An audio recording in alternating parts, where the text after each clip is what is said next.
안녕하십니까. 이번 시간에는 우리가 마음이라는 것을 또 이제 생각을 하면서 자기 자신의 마음, 즉 내가 상대방을 어떻게 대하느냐가 왜 그렇게 중요한가를 또 다른 비유를 들어서 설명해 보겠습니다.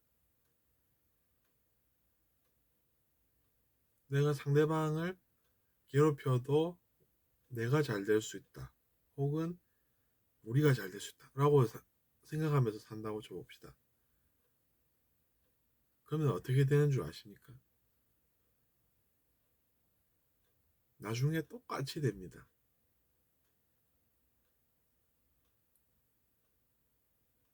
즉 자기 자신이 상대방을 대한 대로 자기 자신이 살게 됩니다. 그런데도 그것이 문제가 되지 않습니다. 왜 그런 줄 아십니까? 자기 자신이 그렇게 살았기 때문이죠. 사람들 엄청 괴롭히고 성공한 사람이 있다고 쳐봅시다. 그럼 그는 그것이 성공인 줄 알고 살지 않습니까? 그러면 다음에도 또 성공하기 위해서 그러고 삽니다. 근데 그 사람이 나중에 어떻게 되는 줄 아십니까? 그 사람은 도대체 어떻게 지구 사람들과 잘 어울리면서 살 수 없다. 하나가 될 수 없다라고 하면 그 사람이 한 대로 똑같이 당하게 되는 환경에 가서 고통을 겪게 됩니다. 그것만이 해결이 되는 것이기 때문이죠. 그러니까 그런 모습을 우리가 보면 어떤 생각이 듭니까? 자기 자신의 마음만큼 무서운 것이 없다 이렇게 생각이 변하게 됩니다. 그러니까 무서움이라는 것에 대한 자기 자신의 생각도 변화한다는 이야기입니다. 바뀐다는 이야기죠.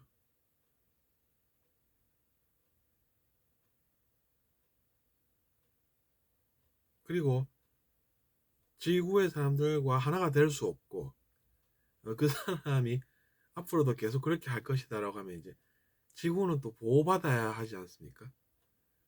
지구에 있는 사람들이 다른 행성으로 갈 수는 없지 않습니까? 그러면 그 사람의 영혼에 대한 이야기입니다.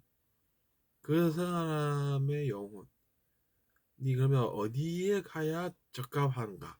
이것을 생각해 볼 수가 있죠. 그러면 지구 말고 뭐 다른 행성들이 있을 수 있지 않습니까? 거기에 가보면 우리 지구의 짐승들처럼 뭐 몸집이 큰데 외모도 좀 다르고 그런 것들이 확 잡아먹고 뭐 그런 데가 있을 수 있겠죠. 섬뜩하지만. 근데 우리보다 나은 행성으로 우리가 보내고 싶다고 해도 거기서도 못 반대라면 이제 더 낮은 곳으로 갈 수밖에 없지 않습니까? 그럼 거기서 이제 지구에서 사람들을 괴롭히면서 이제 성공을 했다고 생각하지 않습니까? 그러니까 더 이상 지구와는 맞지 않다라고 판단이 되면 그런 존재도 그런 곳에 가서 자기 자신이 했던 것에 대한 똑같은 체험을 받으면서 살게 된다는 것이죠. 그래서 우리는 카르마라는 것을 중요하게 또 배울 수가 있고 역시나 자기 자신의 마음이 중요하다. 그러니까 상대방을 어떤 마음으로 대하느냐 그것이 아무것도 아닌 것 같아도 결국에는 어떻게 됩니까? 내가 불만 하나 제기할 수가 없는 거구나. 내가 상대방을 그렇게 대했다가 똑같이 이제 그렇게 됐는데 그것도 이제 그게 성공인 줄 알고 살다가 그렇게 됐는데 뭐 어떤 이야기를 할 수 있는가 그렇게 생각이 들 수도 있겠죠. 생각을 해보십시오, 여러분. 피해자가 그렇게 어마어마하게 나오고 그 사람은 그걸로 성공하고 이러면 지구가 나중에 망하겠습니까? 안 망하겠습니까? 안 망하겠습니까? 망하는 것이죠, 당연히. 그러면 이제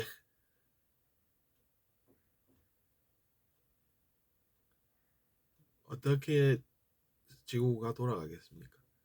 저는 어, 그런 측면에서 보면 신을 믿는다고 볼 수 있습니다. 저라는 사람은 그런 측면으로 보면 어, 신을 믿는다고 볼 수 있는 것이죠. 왜 그런 줄 아십니까? 상식적으로 생각을 해보십시오, 여러분.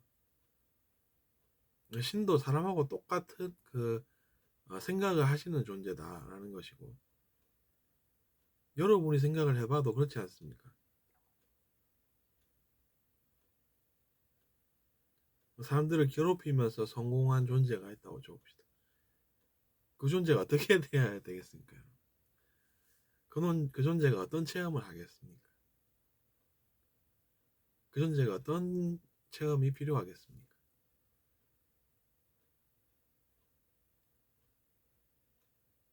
여러분은 불가능이 있다고 생각하십니까? 저는 그렇지 않다고 생각합니다. 신의 의지가 그렇게 놔두지는 않습니다. 그리고 가르마라는 것이 바로 그런 것이지 다른 것이 아닙니다. 그러니까 가르마는 일종의 정의다 이렇게 볼 수 있는 것이죠. 정의와 가르마라는 것은 그런 상관관계, 상관성이 있다라는 것입니다.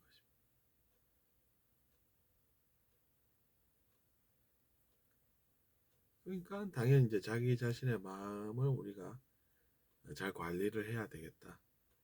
상대방 대하기를 어, 나랑 아무 상관없는 것처럼 이렇게 알지 말고 내가 그 사람이면 어떻겠는가를 생각할 줄 알고 그렇게 살게 된다라는 것입니다. 그리고 뒤돌아봤을 때 그것은 내가 최선의 상황은 아니었구나.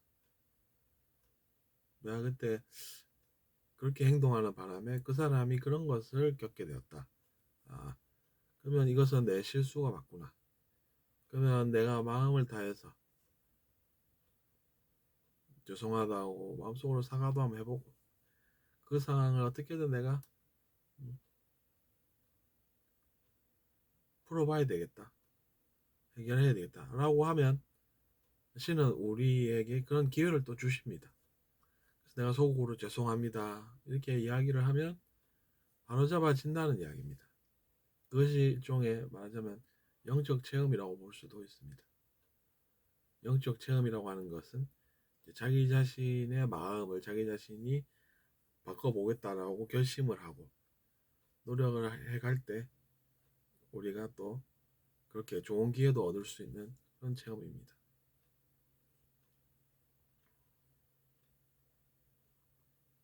내가 마음을 닦아봐야겠다고 결심하면서 살다 보니까 내가 과거에 한 일들이 떠오르고 그것은 뭔가 개선점이 있는 상황이다. 그리고 나는 그것으로 만족하지 못하겠다. 내가 사과를 해서 그 상황에 나쁜 것이 없어야 되겠다. 이렇게 이제 생각을 할 수 있다는 것이죠. 그래서 우리는 이제 뭐 정화 활동이라고 부르기도 합니다. 마음속으로 죄송합니다라고 하면서 내가 양심으로 노력을 하니까 그 상황이 문제가 있는 상황에서 없는 상황으로 바뀌게 되는 것이죠.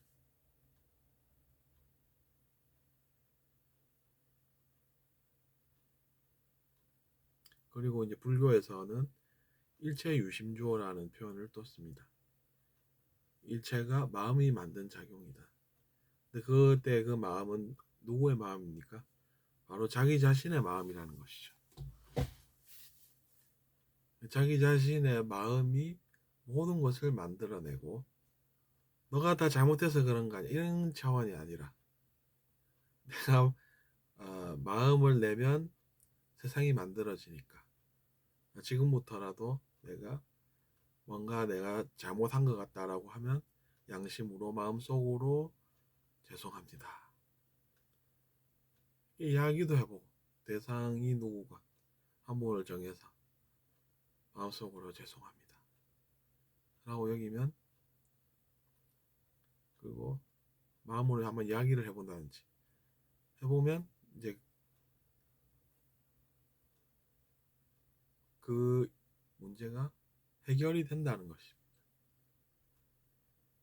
비판이라는 것이 여러분 그렇게 좋은 것 같다가도 그것이 아니라는 것을 또 깨달을 수 있는 지점이 오는 것이 바로 영혼의 여정입니다. 왠 줄 아십니까? 비판이라고 하는 것은 자기 자신은 완벽하게 산 줄 알고 있다는 뜻이기도 하기 때문입니다.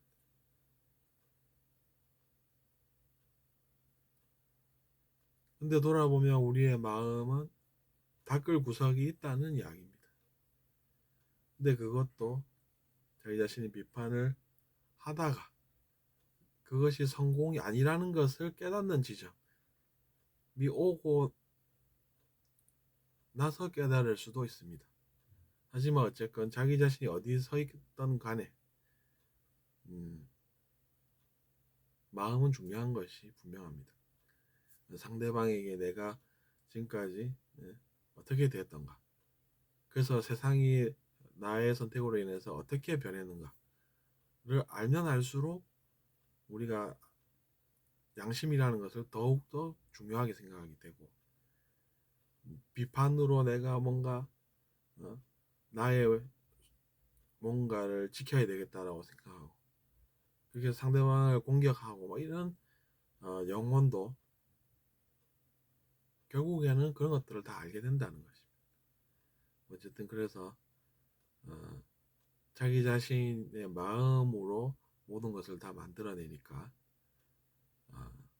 그 점 잘 참고하시고, 그래서